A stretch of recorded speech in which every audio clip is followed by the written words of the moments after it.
আসসালামু আলাইকুম ফ্রেন্ডস, সবাই কেমন আছেন? আমরা আলহামদুলিল্লাহ ভালো আছি। সকালে নাস্তা তৈরি করছি আর আজকে রুটিটা তৈরি করব। এর জন্য আটাটা সেদ্ধ করে নিলাম। আর এদিকে সবগুলো রুটি আমি বানিয়ে ফেলেছি। এখন এক এক করে সব ভেজে নেব।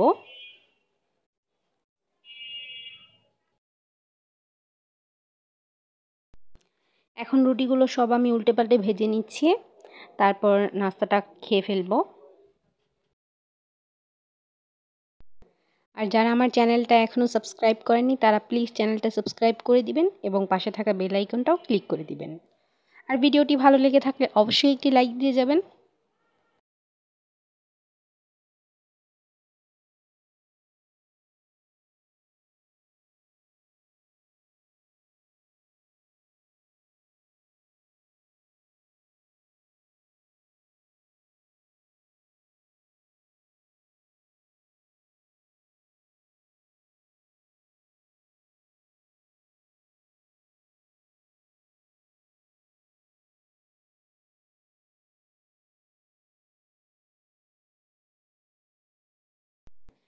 এই তো রুটিগুলো সব ভাজা শেষ হয়ে গেছে। এখন আমরা নাস্তাটা করে নেব।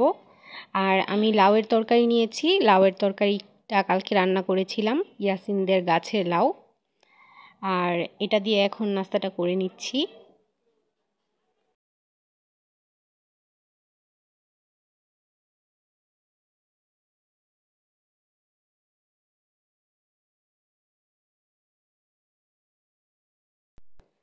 আর রুটিটা খাওয়া শেষ করে আমি একটু চাও খেয়ে নেব।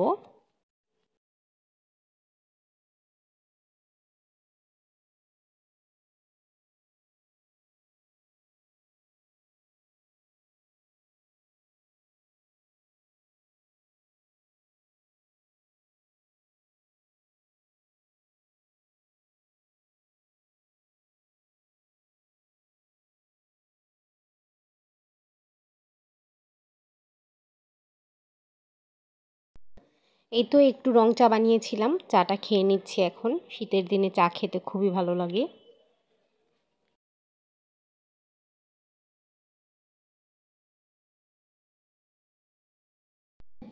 এরপরে আম্মু রান্নাবান্নার জন্য তরকারিগুলো কেটে নিয়েছে। আর আমি তরকারির খোসাগুলো নিয়ে এসেছি। আমি ওইদিন দেখিয়েছিলাম যে আমি লিকুইড সার দিচ্ছিলাম গাছে।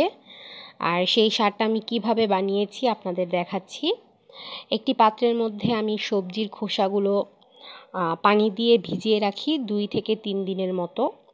তারপর এগুলো সার তৈরি হয়ে যায় আর আমি এগুলো গাছে দেই। আর এইটা খুবই উপকারী একটা সার সব গাছের ক্ষেত্রেই।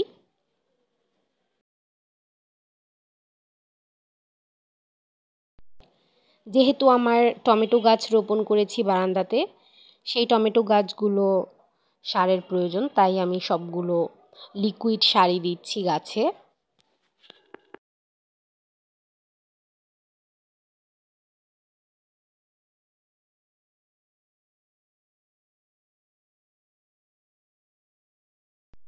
এরপর কালকে ইয়াসিনদের গাছের লাউয়ের বিচিগুলো রেখে দিয়েছিলাম, সেই বীজগুলো আজকে ভর্তা বানাবো। তার জন্য প্রথমে একটু সিদ্ধ করে নিচ্ছি লাউয়ের বীজগুলো।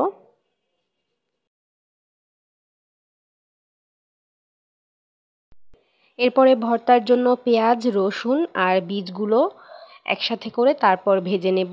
আর সাথে কয়েকটা কাঁচামরিচও দিয়েছি, সামান্য একটু হলুদও দিয়ে দেব।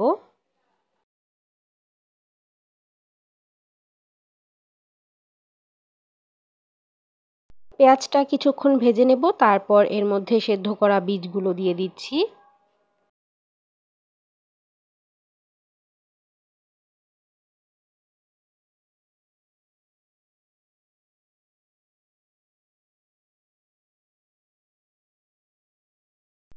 সবকিছু একসাথে কিছুক্ষণ নেড়েচেড়ে তারপর এখন দিয়ে দেব ধনিয়া পাতা।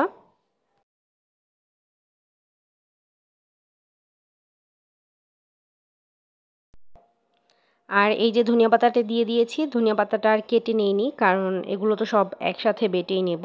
আর আজকে ভর্তাটা বানাবো আমরা ব্লেন্ডারে, কারণ একদমই নরম এই বীজগুলো, যেহেতু সেদ্ধ করে নিয়েছি তাই ব্লেন্ডারেই হয়ে যাবে।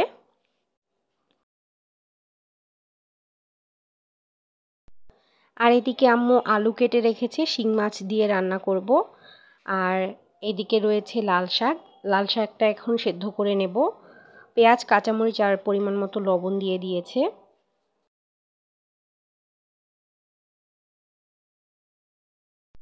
লাল শাকটা সেদ্ধ করতে বসিয়ে দিয়ে আমি ব্লেন্ডারের জগে নিয়ে নিয়েছি বিচি ভর্তা, যেটা তৈরি করব সেটা। আর এদিকে লাল শাকটাও সেদ্ধ হয়ে এসেছে। বেশ অনেক লাল শাকগুলো, খুবই ভালো ছিল শাকগুলো। আর শাকটা সেদ্ধ হয়ে যাওয়ার পর একটু থেতলে নিচ্ছে। এখন বাগার দিয়ে ফেলবো শাকগুলো।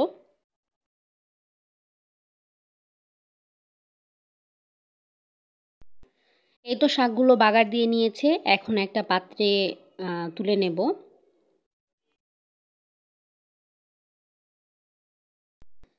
আর এদিকে আমার ভর্তাটাও তৈরি করা শেষ। ভর্তাটা খুবই সুন্দর হয়েছে। আর ভর্তা তৈরি করে এসে দেখি আম্মু শিং মাছের তরকারিটা বসিয়ে দিয়েছে। এখানে আলু কষিয়ে নিচ্ছে, একটু বেশি করে পানি দিয়েছে। আর এদিকে আমি শিং মাছ গতকালকে জাল করে রেখেছিলাম হলুদ, মরিচ, লবণ আর সামান্য একটু তেল দিয়ে। আর আলুটা কষানো হয়ে গেছে, এর মধ্যে এখন মাছগুলো দিয়ে দেব। আর আলুটা আমি একটু ভেঙে ভেঙে দিয়েছি। এখন মাছগুলো এর মধ্যে দিয়ে দিয়েছি আর সামান্য একটু পানি দিয়ে দেব। আর এইভাবে আগে থেকে জাল করে রাখলে মাছ খেতেও খুবই সুস্বাদু লাগে, রান্নাটাও খুবই তাড়াতাড়ি হয়। এদিকে শিং মাছ আলু দিয়ে আর করলা দিয়ে রান্না করব, আমি তো বলতে ভুলে গিয়েছিলাম। আর এখন আমি করলাগুলো দিয়ে দিচ্ছি, কেটে রেখেছিলাম আগে থেকে। এরপর করলাটা সেদ্ধ হওয়া পর্যন্ত অপেক্ষা করব, তারপর চুলাটা বন্ধ করে দেব, রান্নাটা শেষ হয়ে যাবে। আর এখন আমি দুপুরের খাবারটা খাওয়ার জন্য বসে পড়লাম। আমি প্রথমে লাল শাক দিয়ে খেয়ে নেব, কারণ লাল শাকটা আজকে দেখতে খুবই সুন্দর লাগছিল। একদম লাল শাকগুলো ছিল। আর ভাতটা খুবই গরম ছিল।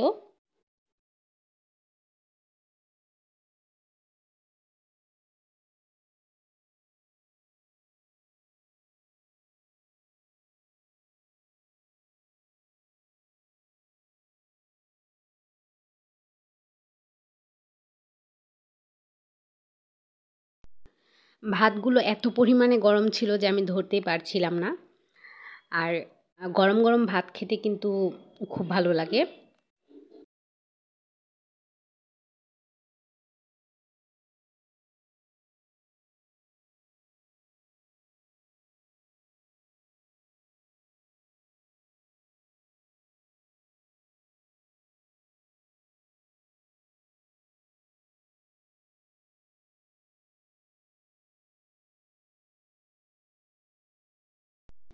লাল শাক দিয়ে ভাতটা খেয়ে নিলাম, এখন খাবো ভর্তা দিয়ে।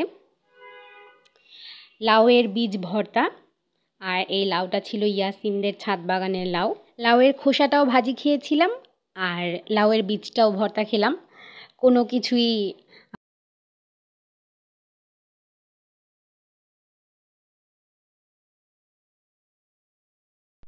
ফেলে দেইনি, কারণ এটা খুবই দামি একটা জিনিস যেহেতু ছাদ বাগানের। আর এরপরে খেয়ে নিলাম শিং মাছের তরকারিটা। আর শিং মাছটা আমরা আলু করলা দিয়ে রান্না করেছিলাম।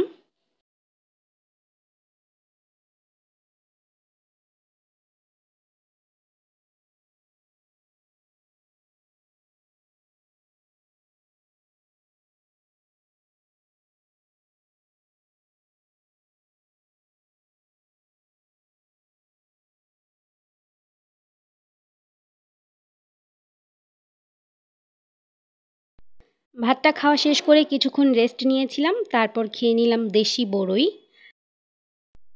আর যেগুলো পেকে গেছে সেগুলো আমি খেয়ে নিচ্ছি।